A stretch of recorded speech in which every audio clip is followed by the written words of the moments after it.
வணக்கம். ஜவைஜத் from Javadupatti Guru. Power writer அப்படிங்கிற YouTube channel மூலமாக உங்கள் மீண்டும் சந்திப்பு ரொம்ப மற்ற மகிழ்ச்சி. அத்தோட எங்கள் சேனலை சப்ஸ்கிரைப் பண்ணுங்கள், பெல் பட்டன் அழுத்த மறந்துடாதீங்க. அத்தோட எல்லாத்துக்கும் ஷேர் பண்ணுங்க. மோடி வந்த அன்று பிப்ரவரி 27 அன்னைக்கு வந்து கோயம்புத்தூரில் வந்து மிகப்பெரிய ஒரு பிரளயம் வெடித்ததாக ஒரு அரசியல் சூழ்ச்சி. இங்கே இருக்கக்கூடிய அதிமுக மாவட்ட செயலாளர் அம்மன் அர்ஜுனன் ஒரு புரளை கிளப்பி விட்டுறாரு. 2 பாஜக எம்எல்ஏக்கள் வந்து எங்களை வந்து சேர போகிறாங்க அதிமுகவில் அப்படின்னு. அதை பார்த்தோன்னா அண்ணாமலை ஒரு புரளை கிளப்பி விட்டுறாரு. 2 அதிமுக முக்கியமானவர்கள் வந்து எங்கள்கிட்ட வந்து இணைய போகிறாங்க அப்படின்னு. இப்படியே ஆளாளுக்கு ஒரு வார்த்தை வாதம். பார்க்கக்கூடிய சமயத்தில் யார் அப்படின்னா இவங்கள கேட்டால் எங்களுக்கு தெரியாது, இணையிறப்ப பார்த்துக்கலாம். அண்ணாமலையை கேட்டால் இணையும் போதில் பார்த்துக்கலாம். அதாவது அந்த கோயம்புத்தூரில் ஒரு ஹோட்டலில் எல் முருகன் கலந்து கொள்ளக்கூடிய ஒரு விழா. அதில் வந்து பல பேர் தேவையற்ற நிலையில் வந்து ஒரு புரளையை கிளப்பி விட்டு மற்றபடி ஒரு அரசியல் சூழ்ச்சியின் வெளிப்பாடு. அந்த நேரத்தில் வந்து மோடி வந்து திருப்பூரில் வந்துட்டு இருக்கிறார். அந்த நேரத்தில் பல்லடத்தில் வந்து சாயங்காலத்தின் வெளிப்பாடு, அந்த நிறைவு விழா. இந்த மாதிரிலாம் ஒரு சூழலில் வேண்டுமென்றே கிளப்பி விடப்பட்ட ஒரு புரளி அதிமுக வகையிலும் பாஜக வகையிலும். ஆமாம், இது எதனுடைய வெளிப்பாடாக இருக்கலாம் அப்படிங்கிற ஒரு கற்பனை இருக்கு இல்லையா? அதை நம்ம இந்த வீடியோவில் பார்க்கக்கூடிய சமயத்தில் அந்த நேரத்தில் முன்கூட்டி நடிகை கஸ்தூரி வந்து சேலத்தில் வந்து எடப்பாடியை வந்து சந்தித்திருக்கிறார். இது உண்மை நிலவரம். ஆமாம், வேலுமணி பேசிட்டு உட்காந்துருக்கிறாரு. அப்புறம் கொஞ்சம் நேரத்தில் பள்ளி வந்துடுறாரு. நடிகை கஸ்தூரி போய் சேலம் வீட்டுக்கே போய் எடப்பாடியை சந்தித்து பார்த்துருக்கிறார். ஆமாம், இதை கூட வந்து அவங்க சொல்லலாம். ஏன்னா வந்து கஸ்தூரியை பொறுத்த வரைக்கும் இது வரைக்கும் பாஜகவுக்கு ஆதரவாக தான் பேசியிருக்கார். அதிமுக ஆதரவாக எந்த இடத்தையும் பேசலை. அதன் வெளிப்பாடாக வந்து அம்மன் அர்ஜுனன் கோவை மாவட்ட செயலாளர் அதிமுக எடப்பாடி பிரிவு கூட சொல்லியிருக்கலாம், பாஜகவிலேருந்து ஒரு குறிப்பிட்ட நபர் வந்து இணைய போகிறாரு அப்படின்னு. இருக்கலாம், இப்படி தானே. பாஜகவுடைய மிகப்பெரிய அனுதாபி தான் நடிகை கஸ்தூரி. எதுக்காக வந்து அதிமுக அது குறிப்பாக சேலத்துக்கே போய் எடப்பாடியை பார்த்தாரு அப்படிங்கிற விஷயம் வருது இல்லையா? அதனால அடிப்படையில் கூட அவர் சொல்லியிருக்கிறார். அடுத்தது வந்து யுவராஜா ஜி.கே. வாசன் அவருடைய கட்சியினுடைய தமிழ் மாநில காங்கிரஸ் கட்சியினுடைய இளைஞரணி மாநில செயலாளர் யுவராஜா, அவருக்கு வந்து பாஜகவோடு ஜி.கே. வாசன் கூட்டு வைத்தது பிடிக்கவில்லை அப்படிங்கிற ஒரு மிகப்பெரிய ஒரு தகவல் போயிட்டு இருக்கு. என்ன பண்ணால் திடீர்னு அவர் என்ன பண்ணிட்டார், சேலத்துக்கு அதே மாதிரி கஸ்தூரி மாதிரியே போய் எடப்பாடியை பார்க்குறாரு. ஆமாம், பார்க்கக்கூடிய சமயத்தில் இங்கே அப்படியே பற்றிக்கிட்டே அரசியல் களம். அவ்வளோதான், யுவராஜ் வந்து அதிமுகவில் போயிட்டாரு அப்படின்னு.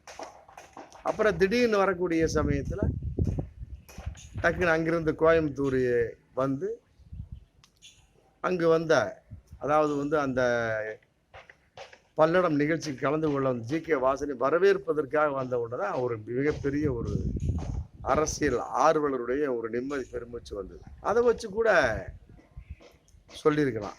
ஆமாம், குறிப்பிட்ட ஒரு விஷயம் வந்து அதிமுகவில் சேர போகிறாங்க அப்படின்னு அந்த அம்மன் அர்ஜுனன் சொல்லியிருக்கலாம்.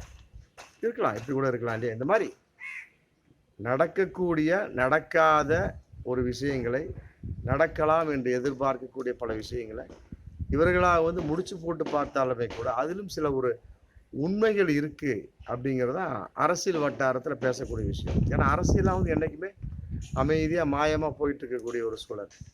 நடக்குறப்ப டக்குன்னு தெரியும். அப்படித்தானே விஜயதாரணி கூட அதெல்லாம் சும்மா டெல்லியில் போய் சும்மா உட்காந்துட்டு வந்தேன், எனக்கு வந்து கோர்ட்டு கேஸ் இருக்குது அதெல்லாம் உட்காந்துட்டு வந்தேன் அப்படின்னா டக்குன்னு பார்த்தா பாஜகவில் இணைந்து விட்டார். ஆமாம், அதன் அடிப்படையில் வந்து யுவராஜா வந்து அதிமுகவில் இணையலாம் அப்படிங்கிற புரளி போயிட்டு இருக்கு. அப்புறம் கோயம்புத்தூருக்கு போய் ஜி.கே. வாசனை வரவேற்றோன்னா அப்புறம் யுவராஜா ஆமாம் தமாகாவில் இருக்கிறார், தமிழ் மாநில காங்கிரஸ் இருக்கிறார் அப்படிங்கிறது தெரிஞ்சு போச்சு. அப்புறம் இன்னொரு விஷயம், திருச்சி மாவட்டத்தில் எம்பி திருநாவுக்கரசு காங்கிரஸ் நம்ம ஒரு போராட்டத்துக்கு வர்றாரு. வரக்கூடிய சமயம் டிவிஎஸ் பக்கத்தில் டிவிஎஸ் டோல்கேட் பக்கத்தில் போராட்டத்துக்கு வரக்கூடிய சமயத்தில் காங்கிரஸ் போராட்டம். அப்போ வந்து எம்பியை கண்டா வர சொல்லுங்க அப்படின்னு மிகப்பெரிய ஒரு போஸ்டர் இருக்கலாம். ஏன்னா 3 வருஷமாகவே தொகுதிக்கு போகவே இல்லையா திருநாவுக்கரசு. அதனால் அது சம்மந்தமாக நிருபர்கள் கேட்கக்கூடிய சமயத்தில் ரொம்ப காட்டமாக பதில் சொல்லியிருக்காங்க. மரியாதை குறைவாக ஒருமையாக பேசியிருக்காங்க. உண்மையிலே வந்து பண்பையாக கண்டிக்கத்தக்க ஒரு விஷயம். ஒரு எம்பி பேசக்கூடிய பேச்சில் நிருபர்களை கேட்கத்தான் செய்வாங்க. புரியுதுங்களா? நிருபர்கள் இல்லாட்டி அந்த பப்ளிக் வந்து எம்பிக்கு கிடையாது, எம்எல்ஏக்கும் கிடையாது, ஒரு நடிகனுக்கும் கிடையாது, பெரிய பெரிய சூப்பர் ஸ்டார் கூட கிடையாது. முதல்ல பத்திரிகையை, அதே நேரத்தில் வந்து டிவிக்களை, மற்றபடி மீடியாக்களை மதிக்க தெரிய வேண்டும். அங்கே கேட்டிருக்கிறான் 3 வருஷமா வரலைன்னா தான் வந்திருக்குன்னு இப்போ தான் அப்படின்னு சொன்னாராம். இல்லைங்க, அவங்க 3 வருஷமா வரலன்னு சொன்னாங்க, சொல்லிட்டு ஆர்ப்பாட்டம் பண்ணிட்டு போஸ்டர் ஒட்டிட்டு இருக்காங்க அப்படின்னா உடனே கோவமா, உனக்கு தெரியுமா எந்த கட்சியிலேருந்து நீ வர்ற, எந்த மீடியாக்காரன் நீ, ஆச்சா போச்சா அப்படின்னு சொல்லிட்டு உரிமையாக பேசியிருக்கிறார். ஆமாம். அப்புறம் கடைசியில் சொன்னாராம், சீமா மாதிரி வந்து சீமான் மாதிரி, ஆமாம், தேவையில்லாமல் சீமான்லாம் பேசுகிறாரு அப்படின்னா அது ஒரு வேறு வகை நிலைப்பாடு. பட் இவர் எம்பியாக இருக்கக்கூடியவர் பேசக்கூடாது அந்த அளவுக்கு. சீமானை விட பழுத்த முதியவர் தலைவர் இவர். ஆமாம், அந்த அளவுக்கு இருக்கக்கூடிய ஒரு பாஜகவில் இருந்து காங்கிரஸுக்கு வந்தவர். இப்போ திருப்பி வந்து பாஜகவை இணைந்து விடாருங்கிற பொருளை கிளப்பிட்டு போஸ்டர் ஒட்டி விட்டாங்க. அதுக்கு ஒரு கேள்வி கேட்ட சமயத்தில் மிகப்பெரிய ஆத்திரத்தின் வெளிப்பாட சீமான் மாதிரி பொறுமையில் பேசுனா தான் உங்களுக்குலாம் புரியும் இப்படி பேசிட்டு, ஆமாம், நான் வந்து பாஜகவுக்குலாம் போக மாட்டேன், இப்படி சொன்னோட நான் செருப்பாலே அடிப்பேன், ஆமாம் அப்படின்னு சொல்லி 50 வருஷம் நான் அனுபவம் உள்ளவன். சீமான் அப்படி இல்லையே, நேற்று வந்தவர்ல அவர் வாயில வந்துருச்சு இல்லையா. அதனால் வந்து சீமானை போல ஒருதலை பட்சமாக ஒருமையாக நான் பேசுவேன், அப்படி பேசத்தான் வேணும் அப்படிங்கிறது ஏற்றுக்கொள்ள முடியாது. அவர் வந்து ஒரு அனுபவம், ஒரு கட்சியை தொடங்கியிருந்தாலுமே கூட சீமானை வந்து அந்த அளவுக்குலாம் ஒன்றும் அனுபவம் வராது, போக போக அமைதி ஆயிடுவாங்க. ஆனால் திருநாவுக்கரசு அப்படி இல்லை, அப்படி பேசியிருப்பது உண்மையிலே வந்து பாராட்டுக்குரியதல்ல. அதன் அடிப்படையில் கூட காங்கிரஸில் உள்ள ஒரு பாஜகவுக்கு வர்றாருன்னு போட்டு கூட அண்ணாமலை பொருளை கிளப்பி விட்டுருக்கலாம் இல்லையா. ஆமாம். அதே நேரத்தில் மொடக்குறிச்சி பாஜக எம்எல்ஏ டாக்டர் சரஸ்வதி அவங்க வந்து அதிமுக இணைய போகிறாங்க அப்படிங்கிற ஒரு பொருளையும் இன்றைக்கி போயிட்டுருக்கு.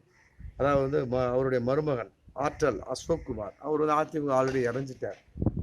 அப்போ வந்து அதை தொடர்ந்து வந்து மொடக்குறிச்சி பாஜக எம்எல்ஏ டாக்டர் சரஸ்வதி அதிமுக இணைய போகிறாரு அப்படிங்கிறப்ப அதை வச்சு அம்மன் அர்ஜுன் ஒரு பொருளை கிளப்பிட்டுருக்கலாம் இல்லையா. அதிமுகவில் வரப்போகிறார், வர்றப்ப தெரியும் அப்படின்னு. இது எல்லாம் விட வானதி சீனிவாசன் வந்து அந்த கோவை அந்த ஹோட்டலில் வந்து சொன்னாராம், ஆமாம் வருவாங்க பாருங்கள், 7 மணிக்குள்ளே வந்துடுவாங்க, வர்றவங்க எந்த கட்சி வேட்டியெல்லாம் கட்டிட்டு வராங்க பாருங்கள் அப்படின்னு பெருமையாக சொன்னாங்க. கடைசியில் பார்க்குறப்ப ஒன்றுமே இல்லையா. 7-8 மணி வரைக்கும் பார்த்தோன்னா எல்முருகன் வந்து இணையக்கூடிய ஒரு அந்த இணைப்பு விழா வந்து அடுத்த வாரம் நடைபெறும் அப்படின்னு சொல்லிட்டு போயிட்டாராம். ஆமாம். இந்த மாதிரிலாம் வந்து அரசியல் கூத்து வந்து 2024 நாடாளுமன்ற தேர்தல் தேதி அறிவதற்கு முன்னாலே இந்த அளவுக்கு இருக்குது அப்படின்னா தேதி அறிவித்த பின்னால் எப்படி இருக்குன்னு நம்ம பார்த்துக்க வேண்டியதான். மீண்டும் அடுத்த வீடியோ சந்திப்போம்.